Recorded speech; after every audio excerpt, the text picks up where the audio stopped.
Despite being a very powerful and wealthy emperor, why did he renounce everything? And not just renounce, he fasted until death. Uh, so why did he do that? And as a selfless person, he wouldn't actually give up his life, which was shelter for so many people.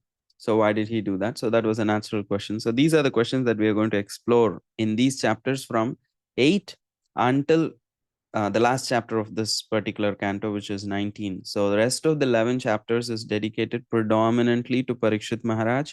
And at the end, some discussion about Shukadev Goswami will also come. So now the setting of the scene we saw that began in the last chapter, where Parikshit, the setting of the scene for Parikshit was happening in the previous chapter, which is the killing of the Draupadi's 5 sons by Ashwatthama.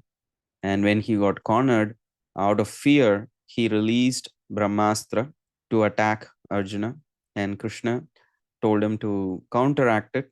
And then they captured Ashwatthama, and because he is a Brahmana, they did not kill him, but they took away his strength, and they humiliated him instead of killing him, and he was left go. However, his heart was burning with revenge.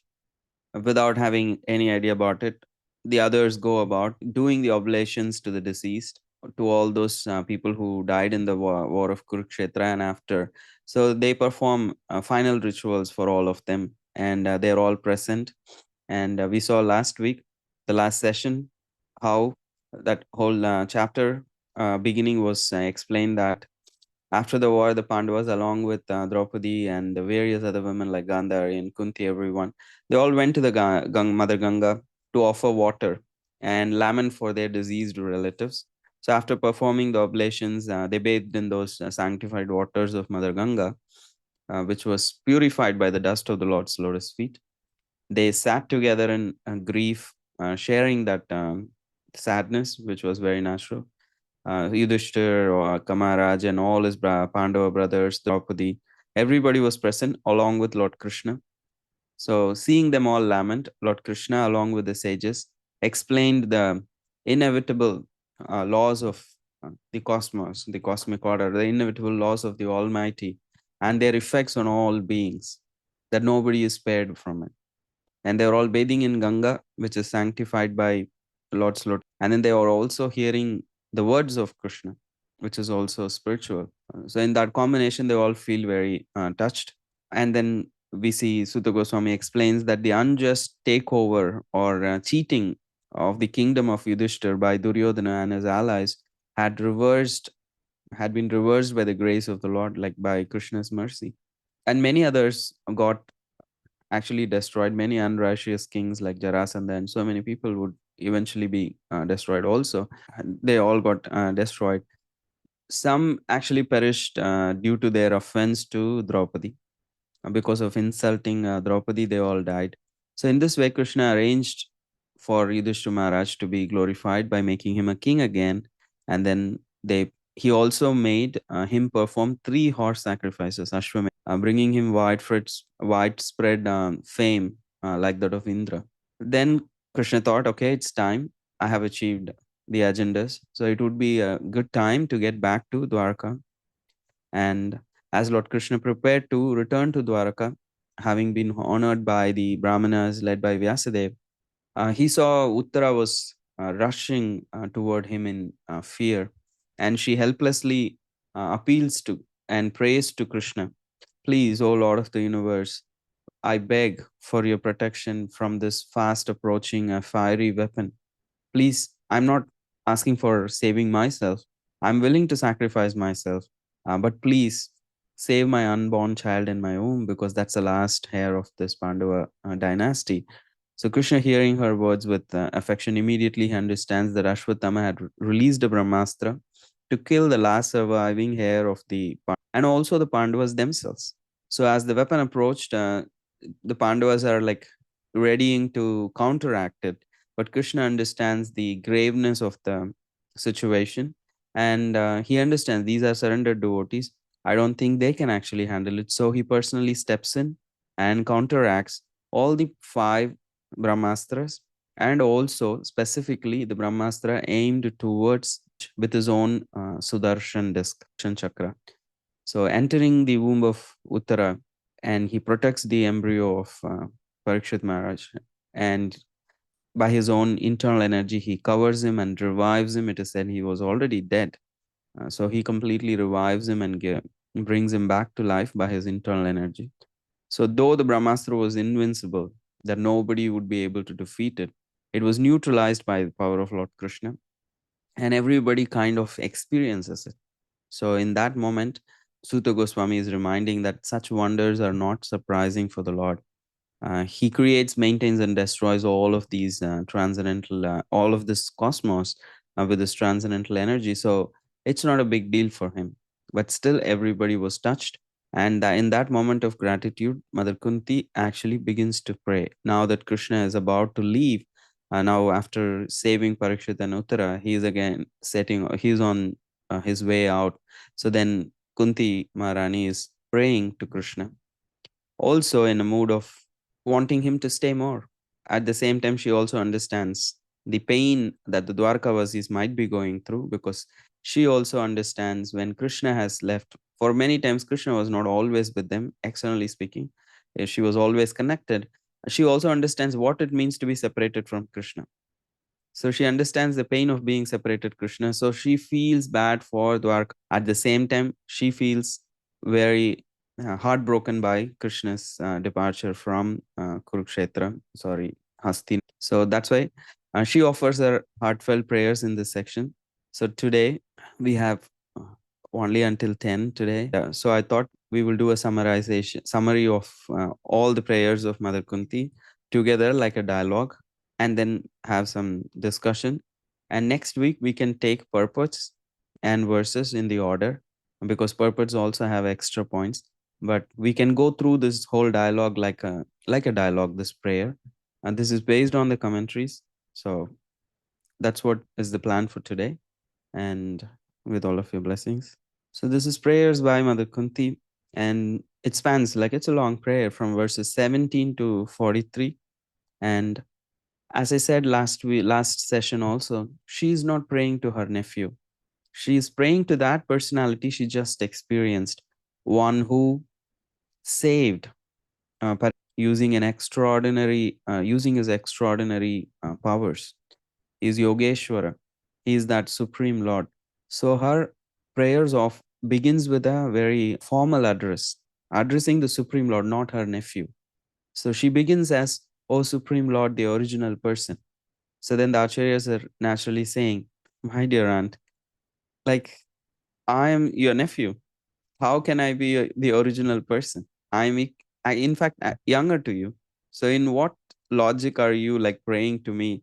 Because suddenly someone whom you are dealing with as a aunt, and suddenly in a moment she just changes the mood to praying you as the supreme Lord.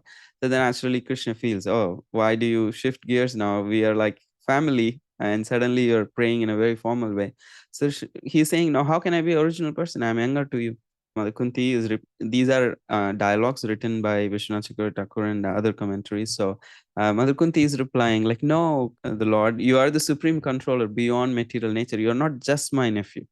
You are also the supreme Lord. Yes, you. I am not saying you are not my nephew, but you are also the supreme controller beyond the material nature." And Krishna can be replying saying, "I'm just standing before you. How can I be a controller beyond material nature? I'm also with you in this nature. Like, how are you saying that I'm outside the material nature? I'm standing with you."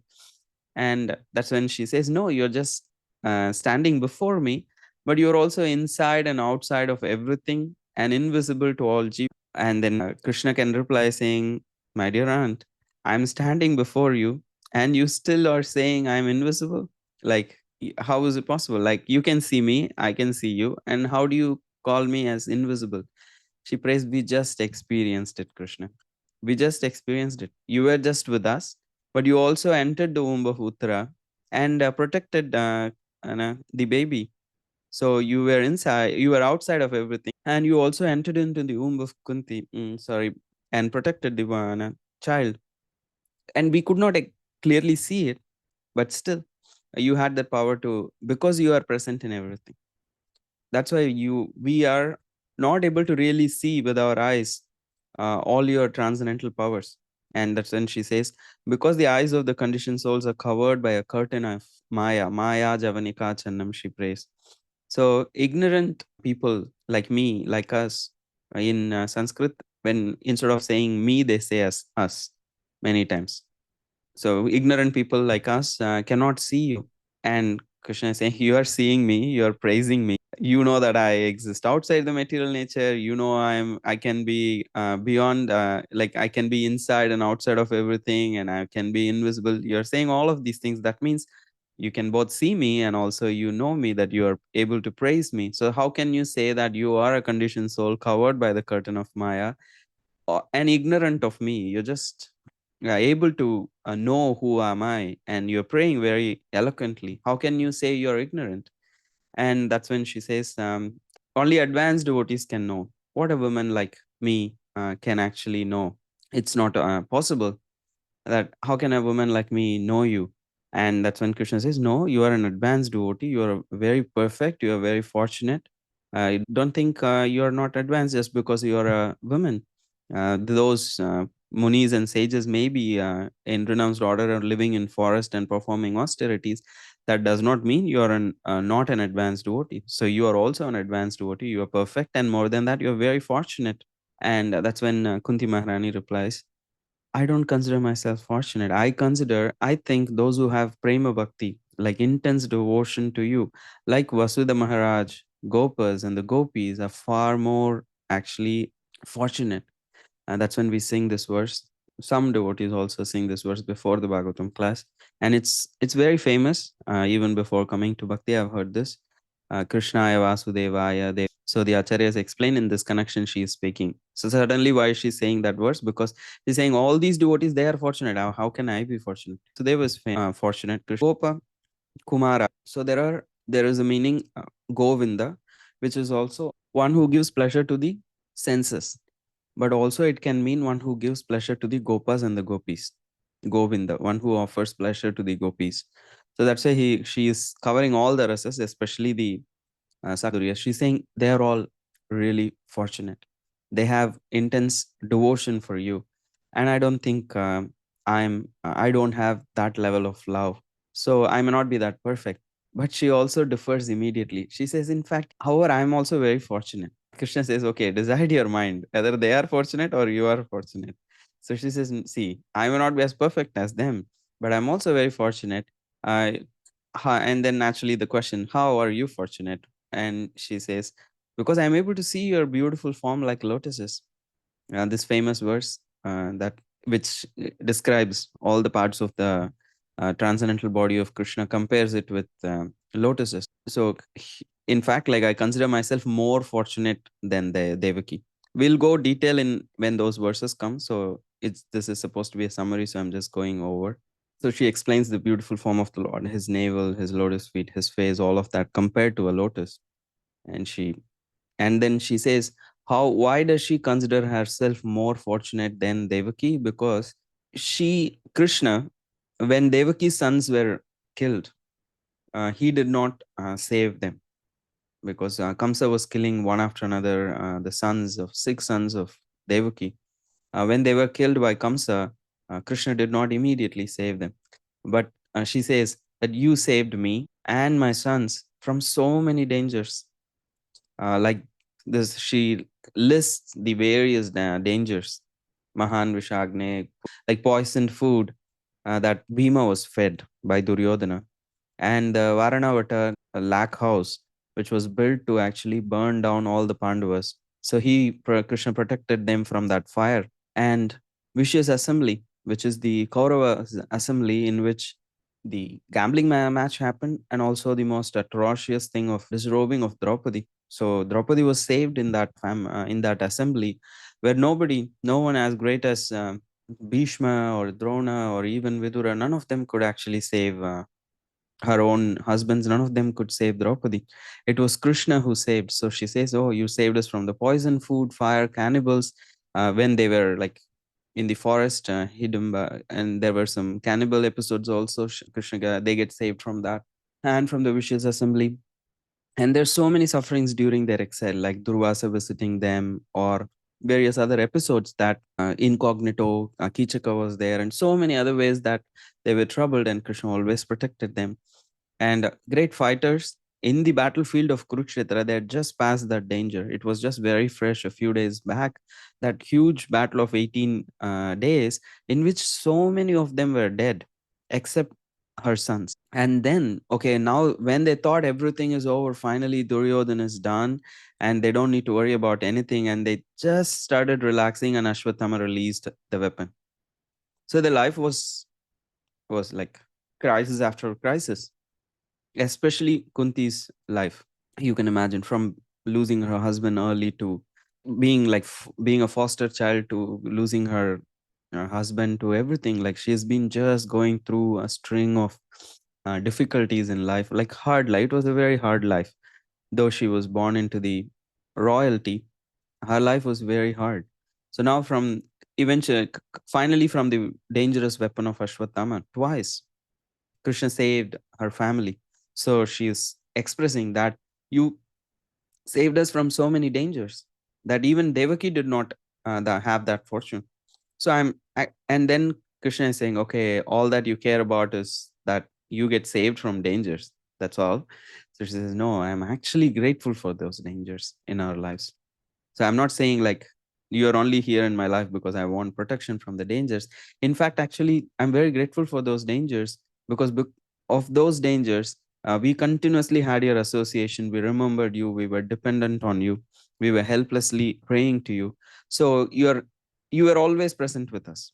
So I don't mind to have more difficulties in our lives, for we will always receive your protective shelter and association. If that is the price that I need to pay in order to be very intimately connected to you, if that is the price that I have to pay in order for me to experience helpless shelter at your lotus feet and have your association, then I'm willing to actually pay that price of being in a danger again and again. I don't care. Like, I don't want, means all I care is that I remember you and be proximate, like be in proximity with you.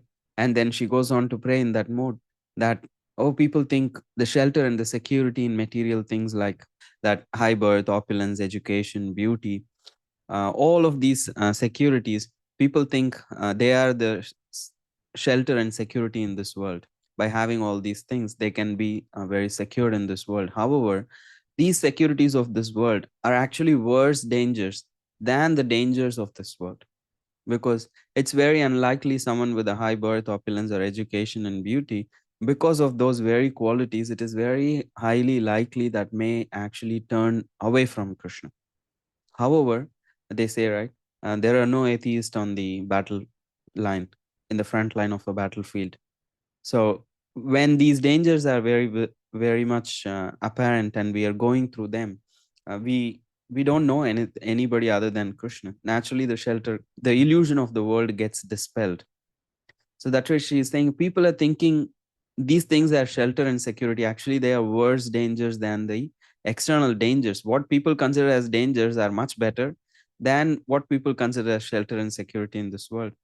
And for because they take away the tendency to take helpless shelter, not just like a casual prayer, but a helpless shelter. They take away the tendency to chant the name of Krishna in a helpless mood, and taking shelter of Krishna's lotus feet. And because of that lip service, then the souls actually continue to revolve in the cycle of birth and death, which is a worse danger. So instead, Kunti Marani is saying, if people take shelter of your lotus feet, even because of problems, even because of difficulties in life, still they'll be purified because they are taking shelter of you.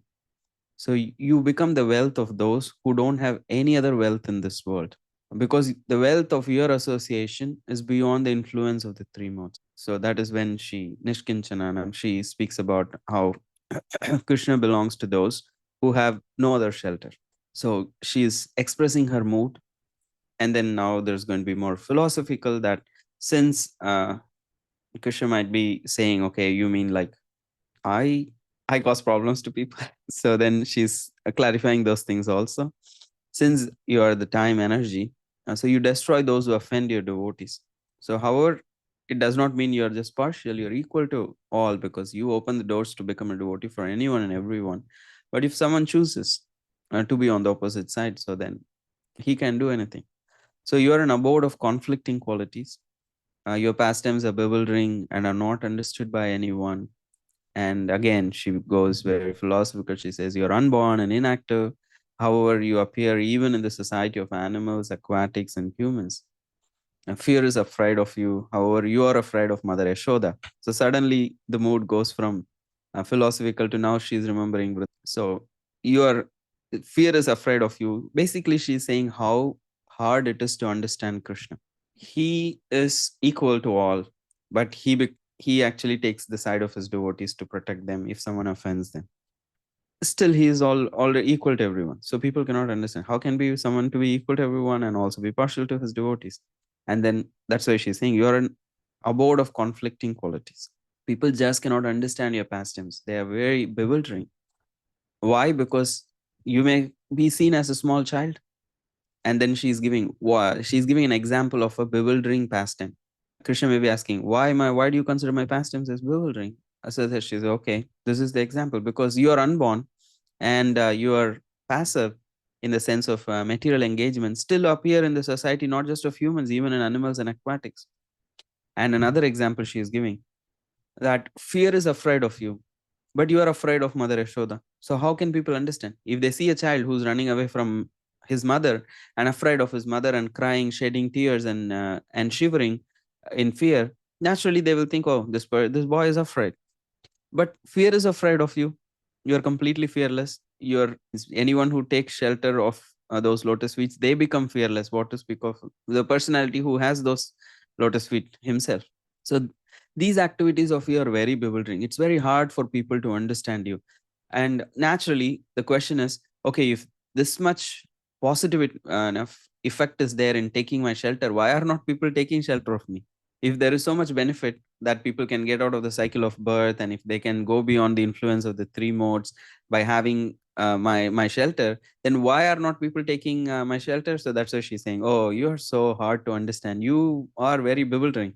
So it's your problem also, you're not very easy to understand. So people, when they use their own intelligence, they get completely confused in trying to understand you. Should they see you as a child or should they see you as a supreme lord? They just don't know. So then because of that bewilderment, they undermine you and they don't take shelter of you. Since your activities are very difficult to understand, different people offer different reasons for your appearance. So people start speculating, oh, this must be the reason, that must be the reason.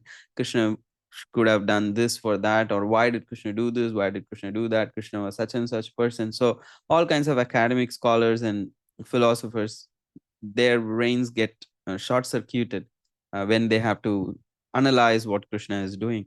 So that's what she explains, that it's your activities are very difficult to understand for different people. They try to give different reasons for your appearance in this world. Some say you appear to glorify pious kings like Yudhishthira. Some say you appear to please King Yadu because he had a boon. Some say you appear to answer the prayers of Vasudeva and Devaki. Some say you appeared for the welfare of the world in general, because all the demigods headed by Brahmaji, they went and prayed because they are being troubled by the asuras. So that's another reason you came. So you came in response to the prayers of Lord Brahma to relieve the overburdened earth. However, Mother Kunti says, she's been so far saying, okay, I don't think I can understand you, I'm ignorant.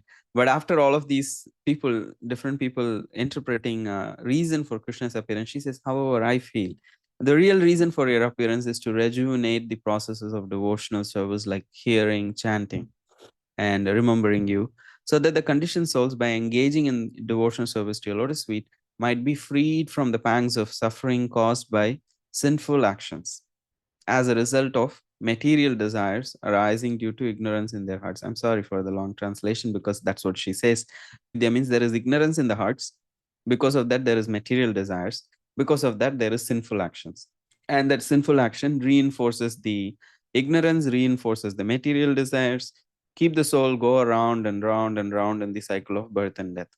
And he says, if anyone actually takes shelter of you, they can actually get relieved from this pangs of sufferings. Krishna is saying, oh, you think these for the sake of getting relief from sinful activities and suffering. You think that's all is my purpose of my appearance and the purpose of bhakti itself. You think chanting, hearing, all of these things you do so that people can get away from suffering. He says, no, no. Purpose of devotion service is not just to mitigate suffering. That's only a byproduct. You cook with wood and fire, you get sweet rice. You also get some ashes as a byproduct. No one makes sweet rice because they need ashes. They anyway use the ashes after making a sweet rice for washing the pots. So similarly here, oh no, the purpose of devotion service is not to mitigate, just to mitigate suffering. Yes, destruction of suffering is just incidental. It's a byproduct. The actual result of devotion service is seeing your lotus feet. She says in one of those last verses, like seeing your lotus feet is the real purpose of devotion service. The real reason for your appearance is to offer the conditioned souls subject matter to hear. That we are all like hearing, chanting, and glorifying so many mundane things. So, in order for us to utilize that propensity in a spiritual way by applying it in with on Krishna, then naturally we get purified. So, conditioned souls are addicted to it. The whole world is hearing, chanting, and glorifying any celebrity, sports, cinema, or be it science or be it politics. There's something going on. People are busy glorifying and hearing and chanting. But when it is transferred and applied to the spiritual name, form, and qualities and pastimes of the Supreme Lord, Maharani says they can actually develop love for your lotus feet. Prema is the ultimate benefit of devotion service. She establishes that spiritual conclusion here. He starts with many reasons. He gives the byproduct, which is the mitigation of suffering, which is also one of the 6 symptoms of pure devotional service in Bhakti Rasamrita Klesha Agni. However, she says the main purpose is also achieving love for the Supreme Lord. So then she continues to offer her prayers. These are the concluding words. And now that we have this opportunity to personally witness your pastimes and your lotus feet, we consider ourselves very fortunate. Krishna, you wanted to know why I'm fortunate? Because I have this opportunity, not just to witness your pastimes, I can see your lotus feet. And that's why I consider myself very fortunate. But the problem is now you're leaving us today. You're going to make us unfortunate. So then Krishna naturally says, my dear Aunt Kunti, be like, how long you want me to be away from my family? There are so many, and also they have been so long, they've been away from me for such a long time. I have a duty there too. I have so much work to do there. Then Kunti can say, oh, come on, Krishna, you're a supreme lord. You can accomplish all work automatically. You can be in 16,108 palaces. You can expand. So you cannot make a 16,109th expansion here in Hastinapur. You can just be with us also, right? So we're totally dependent on you. We don't know anybody for our protection, especially now that there are so many kings at enmity with us for having been defeated in war. There are still people around. We just saw how Ashwatthama came back. So anyone can actually come and take revenge on us. So we are in a very vulnerable position. We have no one else to protect us. So why would you not consider staying here with us for some more time? And Krishna says, my dear aunt, please don't worry. What do you think you don't have? Why do you say you don't have anyone to protect? Bhishma, Arjuna, they're all so powerful. Sorry, Bhima and Arjuna, they're so powerful. There is Dharma personified himself.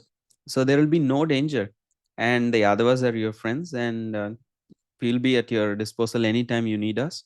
So why be so worried? You don't have anything to worry about. There is so many people to protect you. And Kunti Maharani says, oh, Bhima, Arjuna, Yudhishthir, I know them well. Means they have only got me into more and more troubles. They have never actually protected. Tell me one situation they actually protected themselves and others. No, without your ability, they could not protect themselves or others. They did not protect Draupadi. They could not protect and themselves when Ashwatthama's weapon was released. They could not take care of the child in the womb of Uttara, nothing.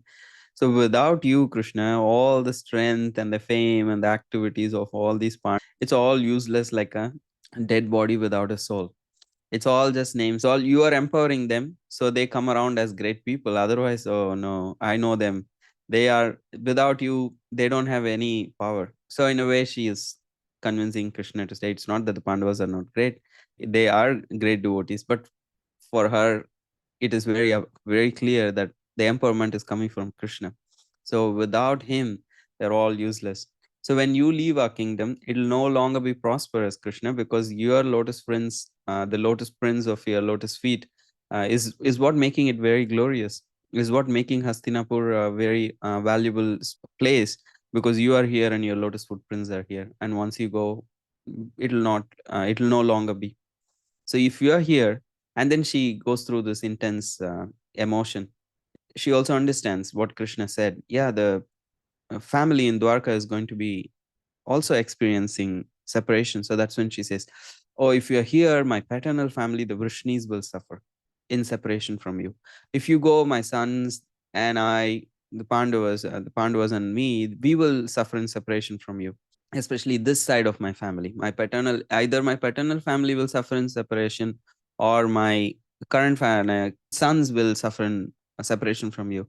So that's why I think I'm just so done with it being torn between these two family. Just end it all. I don't want anything to do with any of these families. So these attachments to the family, they're just causing me trouble. So just sever my ties with both Vrishnis and Pandavas. She says, "Come on, my dear aunt. I'm also part of the Vrishnis. So you want to sever your relationship with me too? Like, I'm also part of the same family. So why do you want to sever your relationship with my devotees? Like, they are my devotees and I am their part of the Vrishni family. So how can you say that you want to sever your relationship with me and your my devotees?" And Kunti is clarifying, "No, Krishna, I don't mean that like that way. I don't want to sever my relationship with you. Rather, I don't want any hindrances. Like, these things are actually occupying my mind. I'm thinking, I'm feeling bad because the Vrishnis are going to feel bad. And I'm feeling bad because my sons won't have protection, or they will be feeling bad from your separation. So with all of these things, I cannot focus on you. So rather, don't want any of these hindrances in the form of family relationship, so that my attraction to your lotus feet can just flow like Ganges, how the Ganges flows naturally, overcoming all obstacles, all hindrances to the ocean." So that's her famous prayer, that that Radha Swami also, Maharaj also wrote it as a prayer in his book Journey Home in the beginning, as his dedication, as his meditation, so that Mother Kunti is paying, so that my heart can actually completely flow towards you, like how Mother Ganga flows towards ocean, overcoming all kinds of hindrances. So like that, let my heart be naturally attracted to you alone, nothing else. I don't want anything holding my attention. I'm just done. I've done my duties. I've done enough. I don't want to be occupied with all of these things. I want exclusive devotional attention going towards you alone. So this is my only prayer. Please, may my mind be always attracted to you, Krishna, nothing else. And then she's offering more prayers about Krishna. "Oh Krishna, oh friend of Arjuna, oh chief amongst the descendants of Vrishni." Because just now she said, "I want to be cut from the familial affections between Vrishni and the Pandavas." She's feeling, oh, Krishna might have felt bad. So in this prayer, she's glorifying, "Oh Krishna, you're not just Krishna, you're also a friend of my son Arjuna. You're also the descendants of the family of Vrishni. So I understand you are like connected with all of them. And I'm not saying that I want to be externally cut, but internally I want my mind to be attracted towards you. I'm not saying externally I want to cut all my relationship with these devotees, but I want my mind to be focused on you. You are the destroyer of all these political parties which are disturbing elements on this earth. Was never deteriorates. So I have full faith that you can protect from wherever you are. You are the proprietor of the transcendental abode, and you descend to relieve the distresses of the cows, the brahmanas, and the devotees. So I'm sure you will continue to do that wherever you are. You possess all mystic powers, and that's the reason I believe that you can protect wherever you are. And you are the preceptor of the entire universe. You know the universe like a small a cherry kept in a hand, how we can see it clearly. Similarly, Krishna can see the universe very clearly, because you are the almighty supreme lord, and I offer you my respectful obeisance. And Krishna saying, "I offer my respectful obeisances to you."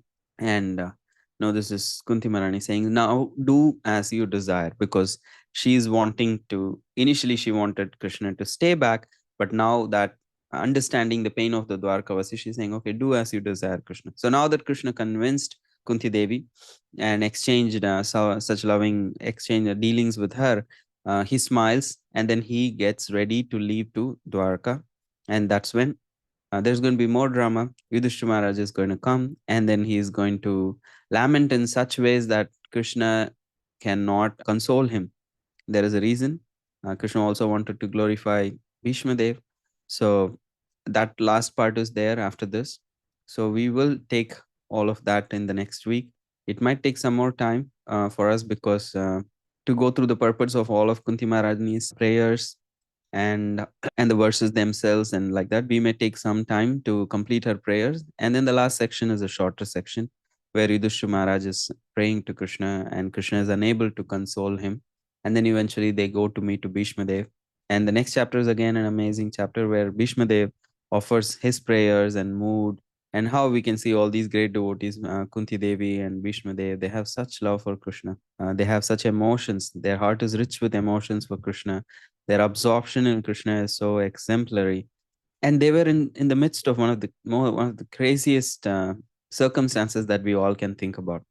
So these devotees are extremely special and they are being kept in the forefront of the Bhagavatam because the Bhagavatam is not about sages who have retired to the forest. It's not about people who have given up everything to exclusively focus externally, given up everything to focus exclusively on Krishna. Bhagavatam is also showing that how devotional service is up. In any circumstances, one can be actually focused on Krishna and have that aspiration and also the ability. And these are extreme examples. Who can say they had a hard life than Kunti? Everyone's like, we all have hard lives and it is hard for us. We don't need to compare, but still, what Kunti went through is like mind blowing. And what Bhishma went through, a very eventful life, very chaotic life. And eventually he's laid in a arrow bed. Like, it's the worst thing that we can think of. And despite all of that, their attention is completely focused on Krishna. It's very inspiring. And also for me, I just feel so ashamed that these devotees, like, when is that going to happen? Like with nothing much happening in life, I probably that's a reason I'm not able to focus. So we don't want Krishna to make special arrangements so that we can take shelter. We can also proactively take shelter. But I think Krishna knows the best, and the what do you call? Says Krishna is the best tailor. He stitches the best coat of purification for each and every person. Hare Krishna. Thank you.